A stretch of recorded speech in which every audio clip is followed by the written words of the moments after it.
Innanzitutto buonasera a tutte e a tutti. È veramente complicato ora fare questa relazione, Certo. nel senso che le testimonianze sono state toccanti, però diciamo il mio è un approccio, se volete, da chi studia questo fenomeno ormai da molti anni. Ho iniziato ad occuparmene nel 2014 e me ne sono occupato in un modo che mi sembrava quello giusto, recuperando ordinanze di custodia cautelare, identificando soggetti indagati e poi condannati per mafia, identificando le aziende in cui questi soggetti fossero amministratori o proprietari e quindi studiando quelle come aziende legate alle mafie.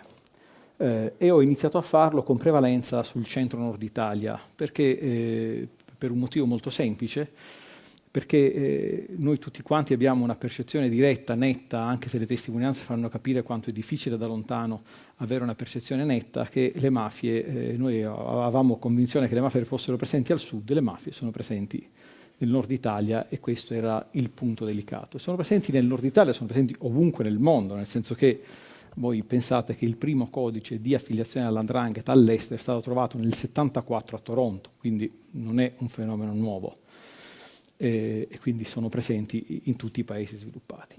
La prima cosa che voglio presentarvi è questa mappa. Questa è la mappa che noi abbiamo costruito sulla base di quel processo che vi dicevo poco fa. Quindi abbiamo recuperato soggetti indagati, soggetti condannati per mafia, le aziende e abbiamo messo su una mappa la presenza delle aziende.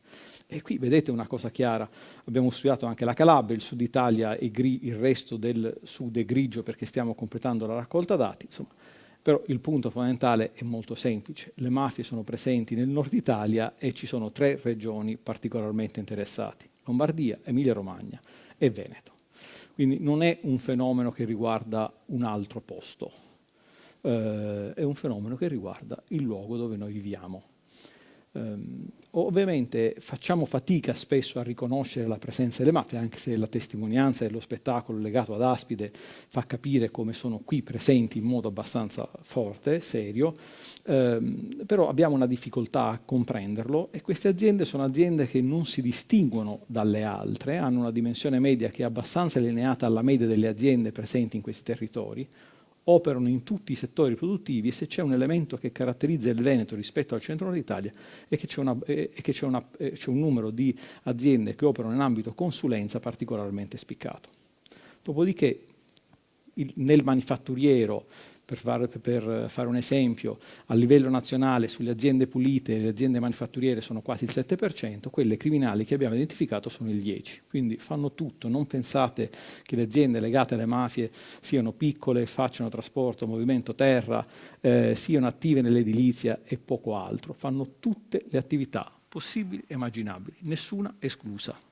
Anche servizi educativi, anche servizi di assistenza alla persona. Nessuna esclusa, tutte. Come mai arriviamo a questo livello? Questo poi lo capiamo bene. Io però la prima cosa che voglio farvi vedere è stato detto prima e della media, sono presenti più o meno il 6-7% di aziende legate alle mafie. Uno dice, è una percentuale piccola. La prima cosa che voglio farvi vedere è che effetti hanno sulla nostra vita queste poche o relativamente poche aziende. Abbiamo fatto un'analisi in cui tendenzialmente abbiamo identificato il momento in cui le forze di polizia identificano le aziende legate alla mafia e le tolgono da quello che è il mercato, della linea verticale nera, e abbiamo comparato cosa succede ad un'azienda che compete con una mafiosa nell'ambito dello stesso comune rispetto alle altre. Quindi mi togli un concorrente sleale, perché è legato alla mafia e dà accesso ad altre risorse che io concorrente pulito non ho, vediamo cosa succede. E cosa succede è veramente impressionante. Abbiamo trovato una situazione in cui incrementa la redditività delle aziende sane del 15%, misurato con un indicatore abbastanza standard che è il margine operativo lordo, aumenta il costo del lavoro, quando ci sono le mafie c'è anche sfruttamento, si riduce il costo delle materie prime perché le imprese e la filiera criminale impone di comprare ad alcuni fornitori, aumenta l'efficienza complessiva delle imprese e queste imprese manifestano anche una maggiore fedeltà rispetto al fisco. Io non ho visto nient'altro, per mestiere faccio il docente di economia, quindi mi occupo di mafia perché c'è la dimensione economica. Non ho visto nessun fenomeno economico che ha questo impatto sulle aziende? Nessuno. Nessuno. Non è successo niente non succede niente di simile in nessuna circostanza. Succede tutto questo quando viene eliminata un'azienda legata alle mafie. E questo è un elemento veramente incredibile. Abbiamo provato a quantificare anche gli effetti economici, sono rilevantissimi e importantissimi. Allora, insomma, è un problema che abbiamo, sono presenti qui e toccano la nostra vita quotidiana, anche quando non ce ne accorgiamo, anche quando pensiamo di non aver avuto mai a che fare con un mafioso, anche quando ci sembra che non ci sono queste organizzazioni criminali. Gli effetti però sono di questo tipo e sono effetti veramente importanti. Ripeto, non ho visto nella mia attività come docente nient'altro che abbia questa efficacia. Come hanno fatto le mafie ad arrivare qui? Perché questo è un punto fondamentale. La risposta a questa domanda è: abbiamo spalancato le porte, perché non ci siamo resi conto con chi entravamo in contatto. E vi faccio un esempio.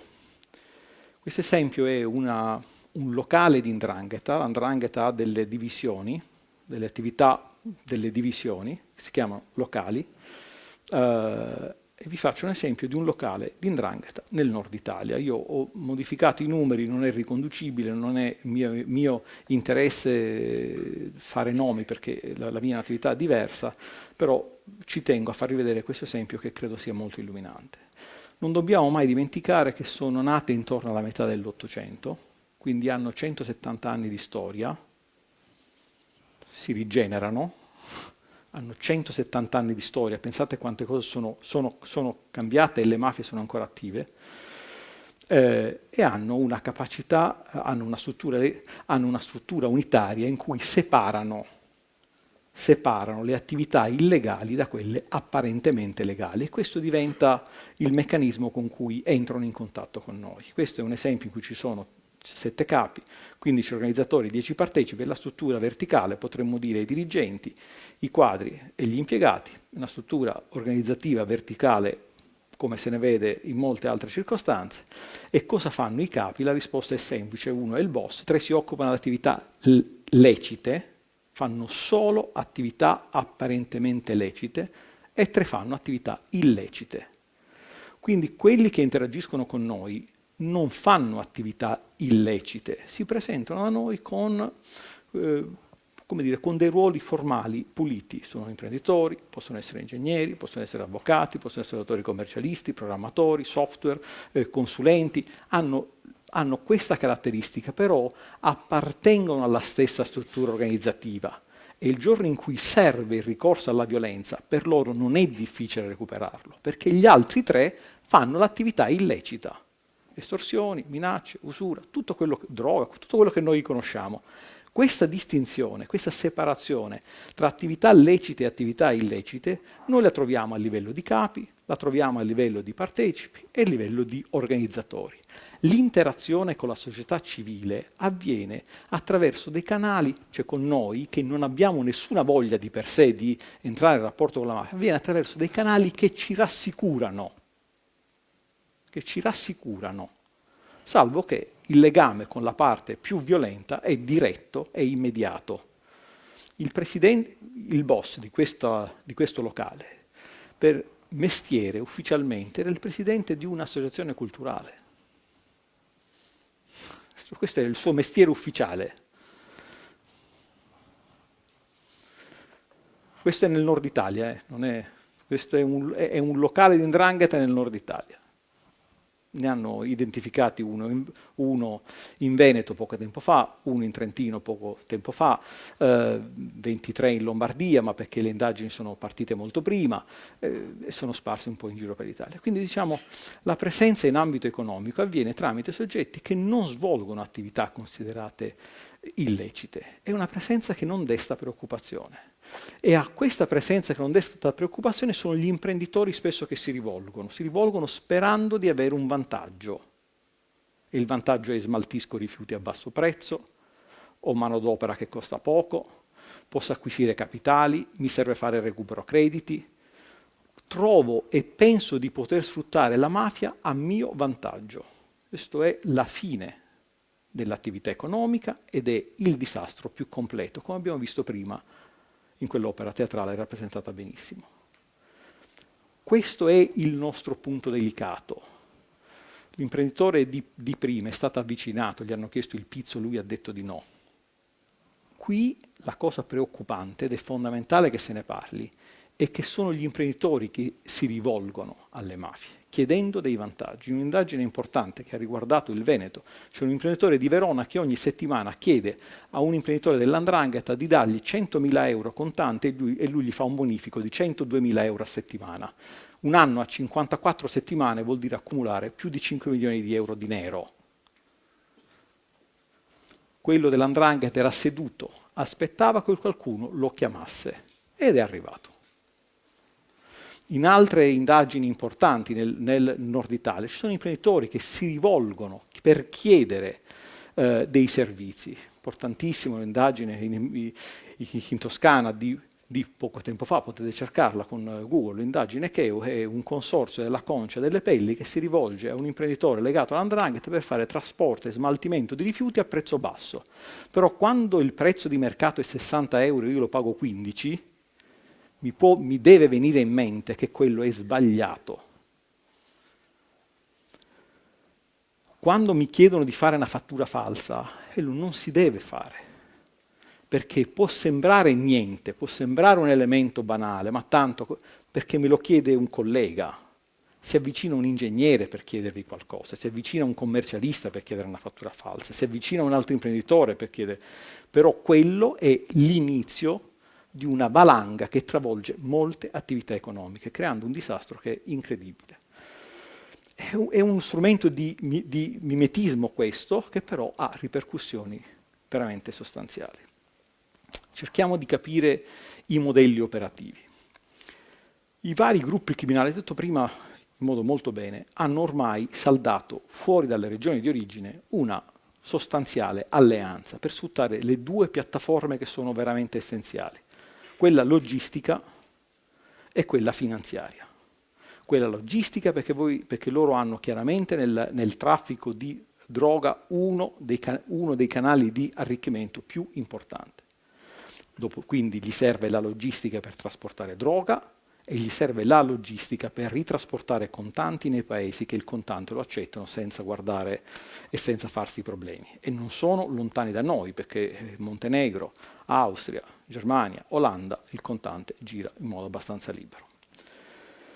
Quindi logistica è la piattaforma che viene utilizzata e su cui le varie organizzazioni criminali interagiscono. Il settore dei trasporti è un settore molto critico. È evidente perché la logistica serve. E poi c'è quella finanziaria in cui bisogna immettere il contante e bisogna reinvestirlo.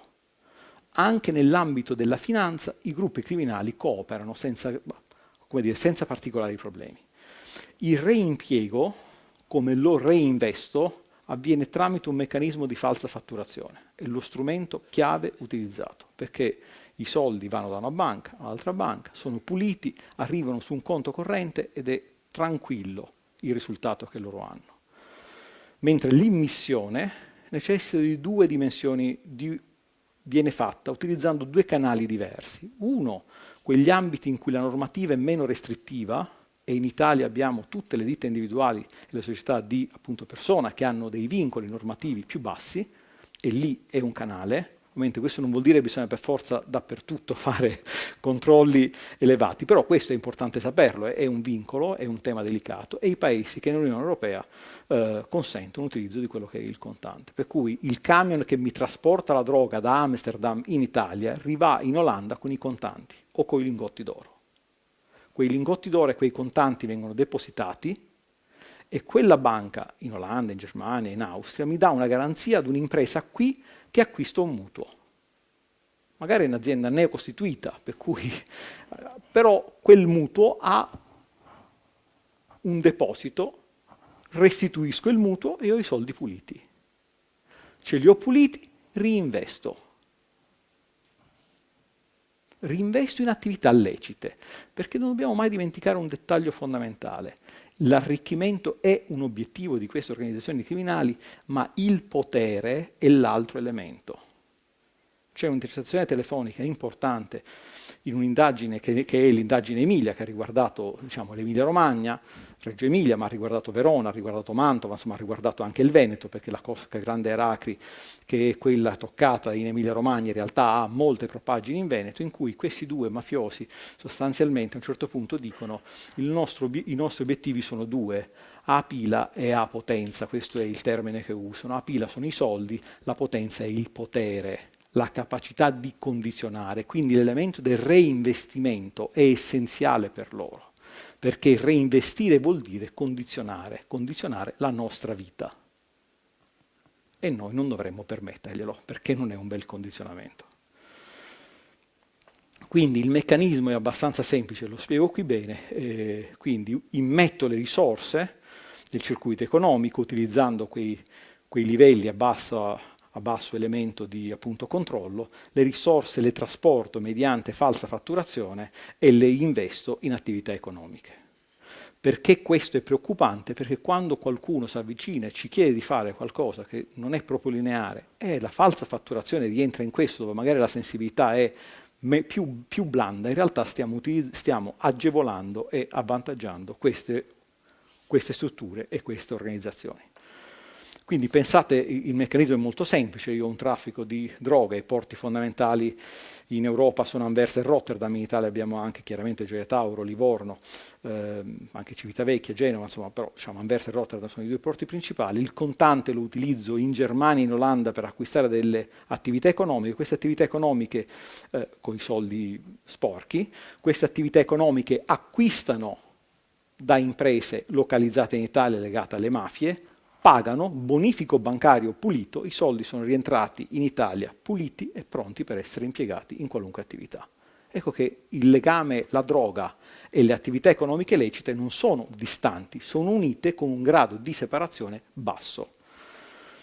Quando queste risorse arrivano in un'azienda, succede quello che vi faccio vedere in questo grafico, ve lo spiego ma può sembrare in questa tabella, ve lo spiego ma può sembrare complicato. Questa è un'azienda vera di trasformazione dei prodotti, lo esemplifico perché insomma così si può capire, altrimenti se facessi vedere regressioni, robe varie, diventerebbe un linguaggio complicato anche per i più, poi è l'ora tarda.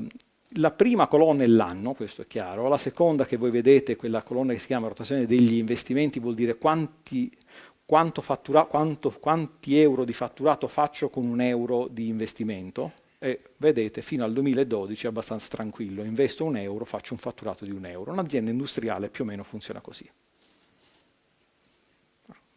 Investo, fatturo.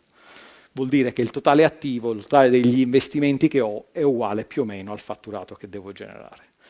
Poi a un certo punto vedete che qui i numeri crescono in modo significativo, nel 2016 arriva a 5,75 che è un numero che si avvicina molto bene a un'attività invece al commercio, al dettaglio, cioè investo in struttura 100 euro, faccio 600 euro di fatturato più o meno, questo è il significato. Non è normale per un'attività industriale, in effetti in questa azienda in quegli anni dimezza l'investimento e quadruplica il fatturato. Quindi dimezza la struttura fisica per produrre e quadruplica il fatturato. Dici, ma com'è possibile che io per produrre non ho cambiato prodotto, il prodotto è sempre lo stesso, lo vendo più o meno a un prezzo simile, non è successo niente di apparente. Però com'è possibile? La cosa importante è che questa azienda che dimezza il fatturato, quadruplica il fatturato, ci guadagna anche di più, perché la terza colonna, questo acronimo ROS, vuol dire Return on Sales, è il margine che mi rimane sulle vendite. Io prima, quando vendevo 100 euro, mi ristavano più o meno 10 euro, nel 2016 me ne rimangono 21 di utile. Quindi dimezzo gli investimenti, quadruplico il fatturato, raddoppio quanto mi rimane. Le altre colonne sono molto semplici perché vuol dire, in simultanea riesco anche a farmi pagare prima dai miei clienti, tant'è che la variazione dei crediti e la variazione dei ricavi, vedete, non collimano. I ricavi crescono, i crediti crescono poco. E quindi vuol dire che io, se prima mi facevo pagare in 60-90 giorni, poi mi faccio pagare in 30. Quindi vuol dire che sono stato proprio così bravo che in 4 anni ho ridotto gli investimenti, quadruplicato il fatturato, guadagnato il doppio e mi faccio pagare prima. Non esiste. Questa è un'azienda che ha legato alla mafia e c'è un'azienda legata alla mafia che gli ordina i prodotti e che glieli paga subito, perché tanto. Se più tu non hai un'ultima slide. Io ho altri 2 minuti, ce li Facciamo posso uno e avere? mezzo? 1 e mezzo. Mi sono dilungato, non pensavo No, di no, essere stato no, è tardi. interessantissimo. Questo non è- è l'elemento importante. Ma guardate, stavo leggendo un'indagine in questi giorni, così rubo un altro minuto. Indagine molto semplice, c'è un venditore di prodotti agricoli che ha pagato la rucola non a quantità consegnata, ma ad ettaro coltivato. Ma perché poi l'indagine scoprono che sono parte dello stesso gruppo criminale, l'investitore in house, questo commerciante in house riceve soldi dall''ndrangheta e quindi glieli riporta a casa. Questo è. Ma questa qui è un'attività economica che apparentemente è di grande successo, nel suo massimo splendore, faceva pubblicità anche sulle reti RAI, ha comprato dei marchi importanti nel suo settore, quindi era un'azienda che fin tanto che non si è identificata entrava dappertutto e in tutti i posti dove si poteva entrare con un ruolo imprenditoriale importante. Questa slide la faccio e poi mi fermo. Questa è un'indagine importante, l'indagine Gambling. Ci sono 96 aziende coinvolte. Queste 96 aziende coinvolte, vedete, sono 31, anzi guardate, 48 sono SRL e 3 SPA, il resto sono tutte quante ditte individuali, SNC e società in accomandita semplice. Se vedete c'è tutta la filiera per fare il gioco d'azzardo, quindi c'ho i punti vendita, c'ho chi mi vende i computer all'ingrosso e al dettaglio, c'ho l'informatica, c'ho la riparazione, c'ho la manutenzione. Questa è la filiera produttiva di un gruppo criminale che internalizza la filiera per favorire la falsa fatturazione. Quando voi vedete che c'è una ditta individuale, una SNC, una SPA e una SRL, spesso è lo stesso imprenditore che ha la ditta individuale in Calabria, la SNC in Basilicata, la SRL a Padova. Padova può essere anche un altro posto. Questa è la dinamica ed è il modo con cui si muovono. Noi vediamo la SRL, dietro c'è tutto il resto che consente a quella SRL di essere di successo e visibile e di sedersi in tutti i salotti. E qua sta un punto importante. No? Il lavoro che tu hai fatto, secondo me è eccezionale, poi ci conosciamo, però effettivamente è un lavoro importante, è quello di sistematizzare questi dati, cioè riuscire a riconoscere in maniera sostanzialmente automatica alcuni indicatori che fanno emergere il sospetto che la realtà economica non sia normale in qualche maniera, no? Ti finisco la domanda. Tu hai sviluppato un'app. La Guardia di Finanza del Veneto, tramite dei percorsi molto simili, sta costruendo, o meglio, ha già costruito un sistema di alert, insomma, significativo. La domanda che ti faccio è: questi strumenti hanno una funzione, possono essere un aiuto e per la sanzione e anche per la eventuale prevenzione? Cioè, voglio dire, del coinvolgimento del professionista, per esempio, che magari non lo sa, ma una volta che viene a sapere che insomma, è fattibile riconoscere il suo ruolo, insomma, magari. Allora, noi utilizzando appunto questi ragionamenti abbiamo provato a sistematizzarli per un motivo con un'idea molto semplice. E ve la racconto come è venuta l'idea. Una banca media ogni giorno ha 15 milioni di transazioni. Controllarle tutte è complicato. Sapere dove guardare è l'elemento essenziale. E quindi abbiamo immaginato di prendere i dati che esistono, di metterli a sistema, di elaborare un algoritmo che restituisce un grado di pericolosità. Questo elemento è utile non per la sanzione, No, certo. Per la verifica. però per dire lì devo stare più attento e lì devo stare meno attento. Questo si può fare. Un problema che noi abbiamo nell'ambito della pubblica amministrazione in termini generali è che ci sono moltissimi dati, spesso molto frazionati e non messi a sistema, e questo è chiaramente un tema delicato, perché invece con tutte le informazioni esistenti, a tutti i livelli, l'informatizzazione consentirebbe di avere molti dati e molti elementi a disposizione per poter decidere. E quindi questo è un contributo, credo, che noi facciamo. Ovviamente io l'ho fatto lato studio, attività di ricerca, c'è una collaborazione, insomma, poi con la DIA, con il Comando Generale, sia della GDF a livello nazionale, Veneto, insomma, abbiamo delle collaborazioni particolarmente attive proprio perché c'è una serie di... queste informazioni messe a sistema aiutano a capire dove sono gli elementi delicati e i problemi. Permettetemi una testimonianza Sì. personale a proposito di questo. Ho intervistato non tantissimo tempo fa il comandante generale della Guardia di Finanza del Veneto, che mi ha mostrato effettivamente il meccanismo secondo il quale loro riescono a orientare le attività di indagine relativa, insomma, agli eventi criminosi, ottimizzando le risorse che hanno in materia, no? Ma ancora prima avevo visto dalla Camera di Commercio dei sistemi informatici che permettevano di analizzare le relazioni che c'erano tra attori del sistema economico, soci d'impresa, no? E già solo questo, che è poi parte del sistema della Guardia di Finanza, permette, volendo, di andare a fare degli approfondimenti significativi, ecco. Sì, questo qui è senza dubbio un elemento fondamentale, credo che sia veramente utile e importante. Bisogna evitare una trappola, questo è un elemento importante e credo che in questo la ricerca scientifica possa essere utile. La trappola dei dati è osservo un caso e da quel caso ne faccio la regola. Allora, questo rischia di essere un problema.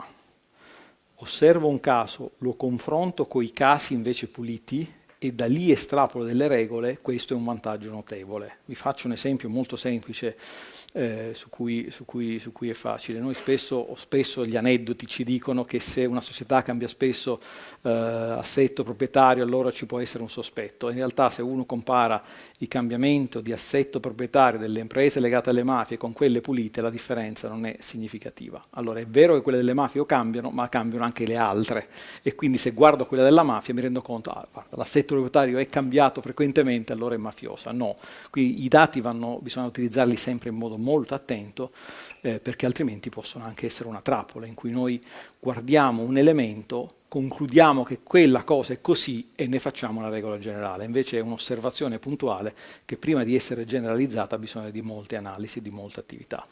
E quindi questo qui è l'unica cautela, dopodiché appunto con la GDF c'è la collaborazione è aperta, quindi diciamo questo è una cosa su cui il nostro paese deve crescere molto, nel senso che le informazioni sono presenti, sono diffuse, sono parcellizzate e questo è un elemento delicato. Faccio un esempio che lo ripetono spesso imprenditori. Un imprenditore non è scontato se non legge il giornale ogni giorno che un'impresa ha un'interdittiva antimafia e quindi non può lavorare più con la pubblica amministrazione, rischia di lavorare con un'impresa privata. Questo è un elemento che uno deve poter recuperare con estrema facilità, perché altrimenti gli ho impedito di lavorare con l'azienda, con lo Stato, ma io imprenditore pulito, se questo ha avuto un'interdittiva antimafia ad Aosta, a Treviso rischio di non saperlo, perché trovare l'interdittiva antimafia è una cosa impossibile. Ho scovato di tutto perché sono riuscito a recuperare informazioni che quando mi ero messo a lavorare mi hanno detto ma tu sei fuori di testa, ma queste interdittive sembrano chiuse in una cassaforte impenetrabile e invece è un'informazione che un imprenditore pulito dovrebbe avere, anche perché come faccio a sapere, anche perché altrimenti rischio di collaborare con uno che è un'interdittiva antimafia senza neanche saperlo, quindi insomma si genera un meccanismo che non è necessariamente pulito. Antonio, sì. Ti interrompo, scusami. Benissimo. Perché siamo effettivamente in un momento un po' delicato, perché siamo proprio in zona Cesarini con la sala, quindi abbiamo ancora degli ospiti. Io non posso che ringraziarti tantissimo. Io ringrazio voi, grazie di tutto, avevo più o meno terminato in effetti, quindi benissimo così. Grazie di nuovo.